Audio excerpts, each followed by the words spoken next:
할렐루야. 오늘은 아들을 낳으리니 이름을 예수라 하라 라는 제목을 가지고 뉴저지 팔팍 한인 루터교회 이상조 목사님께서 누가복음 1장 26절에서 38절을 본문으로 하나님의 말씀을 전하겠습니다. 여섯째 달에 천사 가브리엘이 하나님의 보내심을 받아 갈릴리 나사렛이라는 동네에 가서 다윗의 자손 요셉이라는 사람과 정혼한 처녀에게 이르니 그 처녀의 이름은 마리아라. 그에게 들어가 이르되 은혜를 받을 자여 평안할지어다. 주님께서 너와 함께 하시도다 하니 처녀가 그 말을 듣고 놀라 이런 인사가 어찌민가 생각하매 천사가 이르되 마리아여 무서워하지 말라. 내가 하나님께 은혜를 입었느니라. 보라 내가 잉태하여 아들을 낳으리니 그 이름을 예수라 하라. 그가 큰 자가 되고 지극히 높으신 이의 아들이라 일컬어질 것이요 주 하나님께서 그 조상 다윗의 왕위를 그에게 주시리니 영원히 야곱의 집을 왕으로 다스리실 것이며 그 나라가 무궁하리라. 마리아가 천사에게 말하되 나는 남자를 알지 못하니 어찌 이 일이 있으리이까? 천사가 대답하여 이르되 성령이 내게 임하시고 지극히 높으신 이의 능력이 너를 덮으시리니 이러므로 나실 바 거룩한 이는 하나님의 아들이라 일컬어지리라. 보라 내 친족 엘리사벳도 늙어서 아들을 배었느니라. 본래 임신하지 못한다고 알려진 이가 이미 6달이 되었나니 대저 하나님의 모든 말씀은 능하지 못하심이 없느니라. 마리아가 이르되 주님의 여종이오니 말씀대로 내게 이루어지리이다 하매 천사가 떠나가니라. 아멘. 누가복음은 마태복음이 유대인들을 위하여 복음서를 준비한 것에 반하여 이방인들을 위하여 복음을 전하는 것으로 실제 인물은 정확히 알 수 없으나 로마 황제에 의하여 임명된 정치적으로 권위가 있는 인물인 데오빌로 각하에게 복음을 전함으로써 이 복음이 이방인들에게 전하는 대표적인 복음서가 되었다는 것에 주목할 내용이 있습니다. 이 복음서에는 예수님의 탄생을 먼저 말하기 전에 예수님 이전에 인간의 힘으로 또는 자연적인 방법으로는 인간을 탄생할 수 없는 특별한 하나님의 은혜로 출생하게 된 세례 요한의 이야기를 먼저 전하므로 인간의 힘으로 할 수 없는 하나님의 아들 예수 그리스도가 마리아라고 하는 인간의 몸을 통하여 출생하게 되는 성육신을 설명하는 내용입니다. 본문의 내용에서 나이가 많아 아이를 가질 수 없는 아비야 반열의 제사장 사가랴와 아론의 자손인 아내 엘리자베스 사이에서 세례 요한이 하나님의 절대적인 은혜로 임신을 한 지 6개월이 될 때에 그의 친족 중에 갈릴리 나사렛 동네에 살고 있었던 다윗의 자손 요셉과 정혼한 처녀 마리아에게 일어난 사건을 말하는 내용입니다. 본문 26절 이하에 하나님의 보내심을 받은 천사 가브리엘이 처녀 마리아에게 나타나 은혜를 받을 자여 평안할지어다.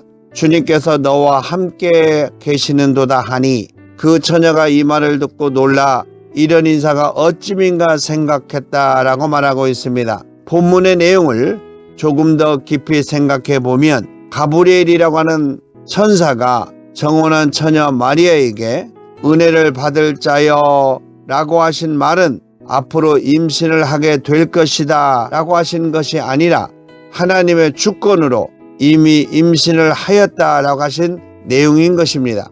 그리고 두려워하고 불안해할 것을 아시고 28절에 평안할지어다 주님께서 너와 함께 하시는도다 라고 위로하신 내용이 있습니다. 29절에 마리아가 어찌할 줄을 몰라 놀라며 생각할 때에 천사가 이르되 마리아여 무서워하지 말라. 내가 하나님께 은혜를 입었느니라 라고 말하며 이미 잉태를 하게 되었는데 아들을 낳으면 그 이름을 예수라고 하라라고 이름까지 지어주셨습니다. 정혼한 처녀 마리아에게는 황당한 소식이었지만 성경을 가까이 한 마리아에게 31절부터 33절까지 구약에서 약속한 메시아의 내용을 생각하게 하셨습니다. 이 내용은 평소에 성경을 읽으면서 메시아를 기다리고 있었던 유대인들에게는 생소한 내용이 아닙니다. 그런데 그 성경의 약속이 자신에게 내려진 것을 생각하게 되었을 때에 34절에서 마리아는 다음과 같은 질문을 하게 됩니다. 나는 남자를 알지 못하니 어찌 이런 일이 있으리까? 라는 지극히 당연한 질문이었습니다.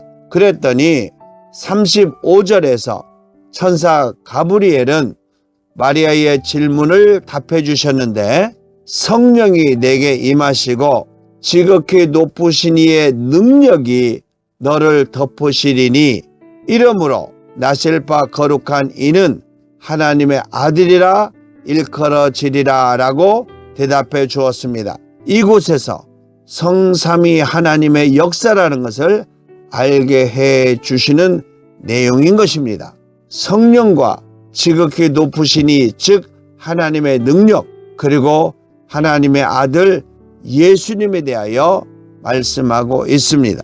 정혼한 처녀 마리아는 전지전능하신 하나님을 성경을 통하여 알고 있었지만 그 능력이 자신에게 일어날 수 있는 것에 대하여 믿을 수 없고 두려워할 수밖에 없었기 때문에 36절에 가브리엘 천사는 믿지 못하고 있는 마리아에게 친족 중에 임신할 수 없는 상태에서 하나님의 능력으로 임신을 하게 된 엘리사벳을 말해주니 자신에게 일어난 수태고지를 받아들이게 되는 과정을 설명하고 있습니다.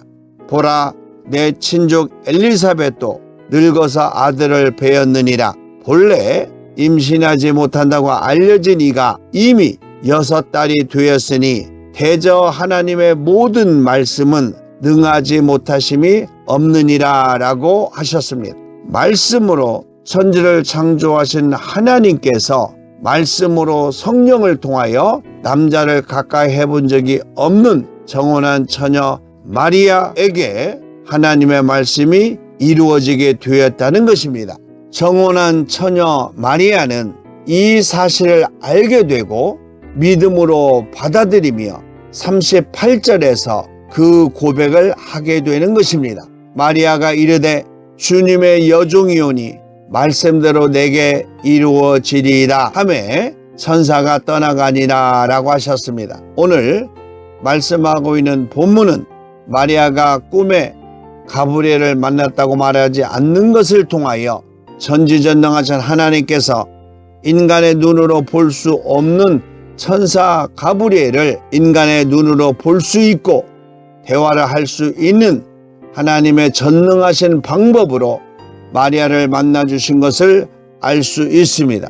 이 내용에서 하나님의 세계와 우리 인간의 세계가 죽어서 가고 볼 수 있는 것이 아니라 우리의 삶 속에서도 아브라함이 천사를 손님으로 대접한 것처럼 하나님께서 보내신 천사를 만날 수 있고 교제할 수 있음을 알게 해 주신 것을 알 수 있습니다.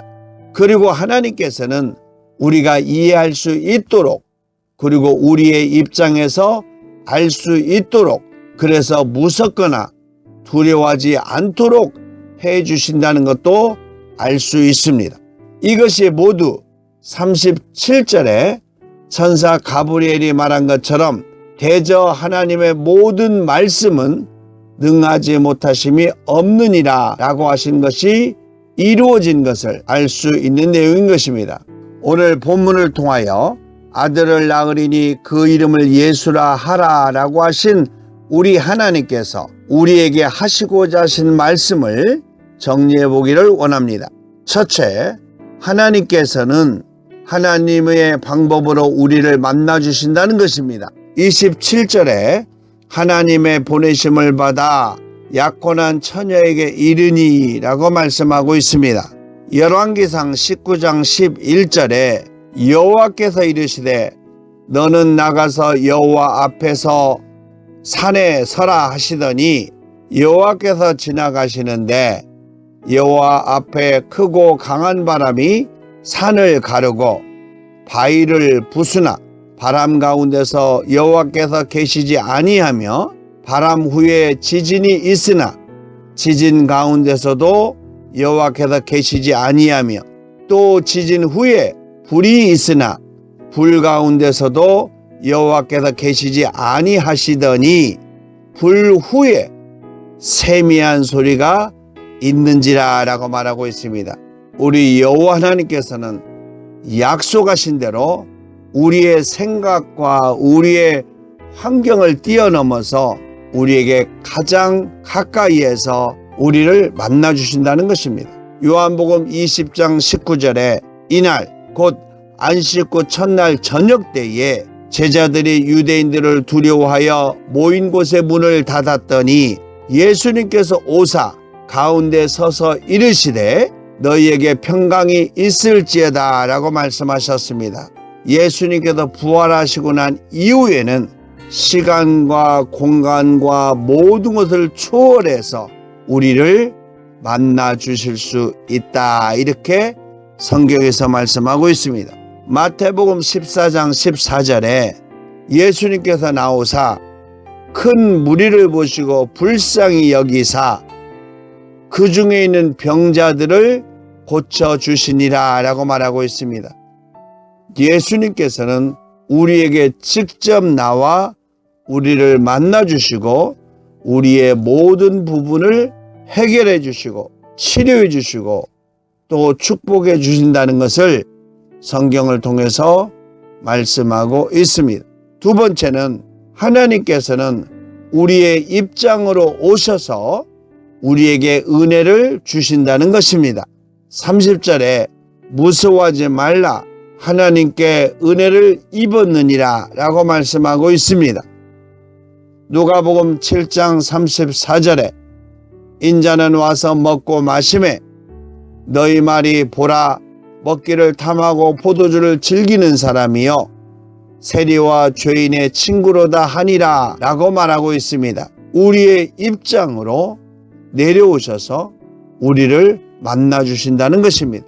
누가복음 5장 8절에 시몬 베드로가 이를 보고 예수님의 무릎 아래에 엎드려 이르되 주여 나를 떠나소서 나는 죄인이로소이다 하니 이는 자기 및 자기와 함께 있던 모든 사람이 곡이 잡힌 것으로 말미암아 놀라고 세베대의 아들로서 시몬의 동업자인 야고보와 요한도 놀랐습니다. 예수님께서 시몬에게 이르시되 무서워하지 말라 이제 후로는 내가 사람을 취하리라 하시니 그들이 배들을 육지에 대고 모든 것을 버려두고 예수님을 따르니라 라고 말하고 있습니다. 마태복음 8장 5절 이후에서도 예수님께서 가버나움에 들어가시니 한 백부장이 나와 간구하여 이르되 주여 내 하인이 중풍병으로 집에 누워 몹시 괴로워하나이다. 예수님께서 이르시되 내가 가서 고쳐주리라 라고 말씀하고 있습니다. 직접 우리에게 오셔서 우리의 모든 문제를 해결해 주시고 축복해 주시고 은혜를 주신다는 것을 알 수가 있습니다. 마지막으로 하나님께서는 하나님의 뜻을 우리를 통하여 이루신다는 것입니다. 38절에 말씀대로 내게 이루어지리라 라고 말한 것을 알 수가 있습니다. 말라기서 1장 1절에 여호와께서 말라기를 통하여 이스라엘에게 말씀하신 경고라 라고 말하고 있습니다. 여호와 하나님께서는 그때그때 시대적으로 쓰시는 사람들을 통하여 하나님께서 하시고자 하시는 뜻을 이루어 가신다는 것을 말씀하고 있습니다. 사무엘하 23장 2절에서도 여호와의 영이 나를 통하여 말씀하심이여 그의 말씀이 내 혀에 있도다 라고 말하고 있습니다. 로마서 15장 18절에서도 그리스도께서 이방인들을 순종하게 하기 위하여 나를 통하여 역사하신 것 외에는 내가 감히 말하지 아니하노라 라고 말하고 있습니다. 사도 바울도 사도 바울의 모든 삶이 곧 예수 그리스도께서 자기를 통하여 하신 하나님의 뜻을 이루는 일이다 라고 말하고 있습니다. 사랑하는 믿음의 성도 여러분, 하나님은 살아계십니다. 이 땅에 우리를 위하여 예수님이 이 땅에 오셨고 이름을 예수라 하라 라고 하신 그 하나님께서 오늘 우리에게 예수님의 이름으로 우리를 만나주시고 우리에게 은혜를 주시고 우리를 통해서 하나님의 뜻을 이루어 가신다는 것을 말하고 있습니다. 오늘도 여러분의 삶 속에서 하나님과 동행하며 하나님의 뜻을 이루어가는 하나님의 거룩한 자녀의 삶을 살아가는 아름다운 삶이 되기를 예수님의 이름으로 축원합니다. 아멘.